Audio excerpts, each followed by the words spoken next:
여러분, 김경민 서울대학교 교수, 이분은 이제 하버드 대학교에서 박사학위를 받았잖아요. 예, 부동산을 가지고 박사학위를 받았으니까 아무래도 이분의 이야기를 많은 사람들이 믿어요. 일반적으로 하박이라고도 이야기하고요. 예, 하버드에서 지금 박사학위를 받은 것은 도시계획과 부동산 학이라는 거기에 박사를 받았기 때문에 사람들이 이 사람이 말하면 그래도 하버드 박사니까 하고 믿는단 말입니다. 그런데 이 김경민 서울대학교 환경대학원 교수인가요? 이분이 또 섬뜩한 경고를 내놓습니다. 예, 지난번에 책으로 집값이 폭락한다 이런 이야기를 했었는데 이번에는요 조선일보하고 인터뷰를 하면서 올해 서울 집값은 적게는 10% 많게는 20% 떨어질 겁니다 이렇게 이야기하고 있습니다. 이분은 공급이 적기 때문에 올라간다 이거하고는 완전히 상관없습니다. 이분은 오로지 금리가 오르기 때문에 유동성이 그만큼 약해지고 거품이 꺼지기 때문에 지금 집값이 떨어진다 이렇게 강하게 여러 번 지금 주장을 하고 있는 분 중에 한 분입니다. 그런데 사실 여러분도 알다시피 지금 서울 집값이 떨어지는 게 아니잖아요. 그죠? 상승폭이 둔화됐을 뿐이지 하락 전환은 아니잖아요. 몇몇은 지금 하락하고 있는 것도 맞아요. 은평구라든가 뭐 이런 곳 서울에 한 5곳 정도 되죠. 관악구나 금천구는 보합을 이루고 있고 0이죠. 0을 이루고 있고요. 예, 나머지 은평구라든가 이런 쪽 강북에 있는 노원구라든가 또 도봉구라든가 이런 쪽은 좀 떨어지고 있죠. 예, 그렇지만 전체적으로는 하락 전환은 아니죠. 상승세 둔환이죠. 둔환. 그런데 지금 김경민 교수는요. 아니다. 내가 만든 매매 가격 지수를 보면 내가 만든입니다. 여기서. 내가 만든 매매 가격 지수를 보면 서울은 벌써 지난해에 변곡점을 지나서 상승세가 꺾였다 이렇게 이야기합니다. 상승세가 꺾였다. 지금 김경민 교수가 만든 그 지수는요. 기본적으로 실거래가를 기반으로 만들고 있다. 이렇게 이야기하면서 내가 만든 지수는 절대 틀리지 않는다. 절대 틀리지 않는다.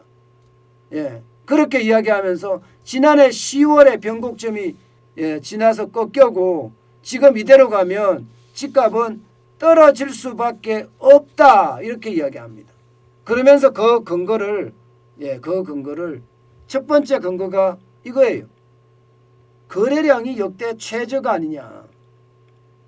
지금 보시는 것처럼 여러분 2021년 1월에는요.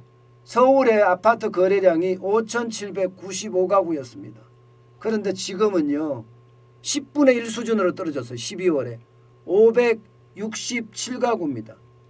물론 아파트 거래량이 아직 끝난 건 아니죠. 이게 거래 신고하는데 한 달 정도 걸리니까 한 달 후에 가서 봐야지 알지만 11월에 걸 보면 어느 정도 짐작을 할 수 있는데 1354가구 그러니까 1월에 대비해서는 거의 5분의 1 토막 났죠. 5분의 1로 줄어들었죠. 그러니까 거래량이 이만큼 떨어진 것은 결국 말입니다. 서울 전체에서 부동산 시장이 얼어붙고 있는 것 아니냐. 이렇게 해석을 합니다. 이렇게 해석을 해요. 시장이 얼어붙고 있다. 이런 얘기죠. 게다가 말입니다. 대출금리가 계속 올리기 때문에 여기에 대한 부담감도 지금 굉장히 시장에서는 크다. 이렇게 이야기해요. 사실 매매값이 올라가려면 소득이 늘어나거나 유동성이 풍부해야 된다.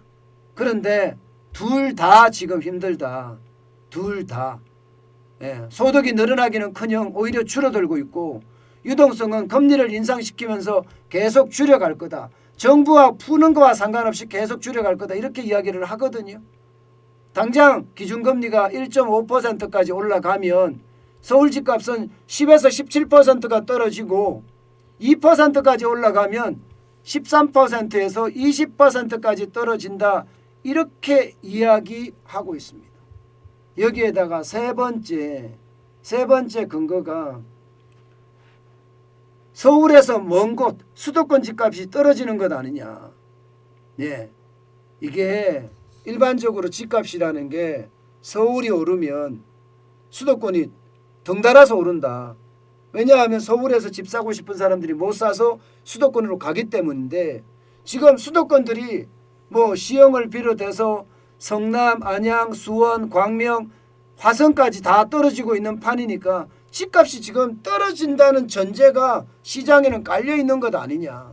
이게 점점 서울로 몰려오지 않느냐. 은평이나 도봉이나 노원구로 지금 몰려오고 있는 것 아니냐. 이렇게 되면 대세 하락기에 접어들 텐데 대세 하락이라는 것은 서울도 피할 수 없다. 결국은 심리적으로 집값이 떨어진다. 이런 얘기예요. 심리가 무너지면 집값은 무너질 수밖에 없다는 이야기가 지금 김경민 교수의 주장입니다. 김경민 교수의 주장이 그만큼 집값은 많이 떨어진다는 이야기입니다. 그러나 여기서 이제 그러나가 굉장히 중요합니다. 그러나 김경민 교수도요. 문재인 정부가 태동하기 시작했던 2016년, 2017년 초로는 안 돌아간다 이거예요. 절대로 2016년이나 2017년으로 돌아가지 않는다. 무주택자들은 집값이 앞으로 반값으로 폭락할 거라고 생각을 하는데 반값으로 내려갈 일은 없다. 이렇게 딱 잘라 이야기합니다. 왜냐하면 우리나라 주택의 담보대출 비율 LTV죠. LTV가 굉장히 낮고요. 게다가 총부채 상환 비율 DTI가 엄청나게 낮기 때문에 이게 그렇게까지는 폭락까지는 떨어지지 않는다. 이렇게 이야기합니다.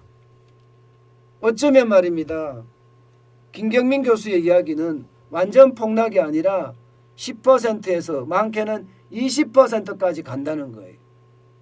게다가 가계대출 총량 규제는 어쩔 수 없이 정부가 해야 되기 때문에 이거를 풀어준다는 것은 거의 불가능하다. 왜냐하면 가계부채가 지금 하늘 높은 줄 모르고 올라가는데 무조건 가계부채를 늘려주면 소득이 줄어가는 사람들이 갚을 수 있겠느냐. 그렇기 때문에 규제는 앞으로도 계속 갈 규제다.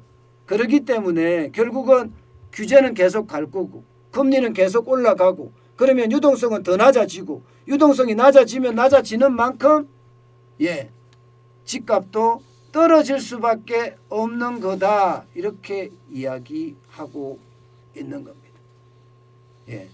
반드시 중요한 것은요. 김경민 교수가 폭락이라고도 이야기를 했지만 중요한 것은요. 반값 폭락으로는 가지 않는다는 거예요. 반값 폭락으로. 이게 굉장히 중요한 지난번에 이야기했을 때하고 또 다른 이야기입니다. 지난번에 이야기했을 때는 그냥 폭락으로 간다. 이렇게 이야기를 했는데 지금 김경민 교수의 이야기는 폭락은 아니다. 20% 정도 최대 20% 정도 금리를 올리는 만큼 떨어지지 않겠느냐. 이렇게 예상하고 있습니다. 우리는요 여러분 늘 제가 여러분들에게 말씀드리지만 전문가들이 어떤 이야기를 하든지 지금 우리는 제일 중요한 게 대선이 끝날 때까지 기다린다. 이게 제일 중요합니다. 대선이 끝나면 부동산 정책이 어떻게 바뀔지 모르기 때문에 그거를 보고 결정해도 늦지는 않는다. 이게 지금까지 제가 여러분들에게 말씀드리고 싶은 이야기입니다. 분명히 대선 후는 달라질 겁니다. 누가 대통령이 되더라도 말입니다.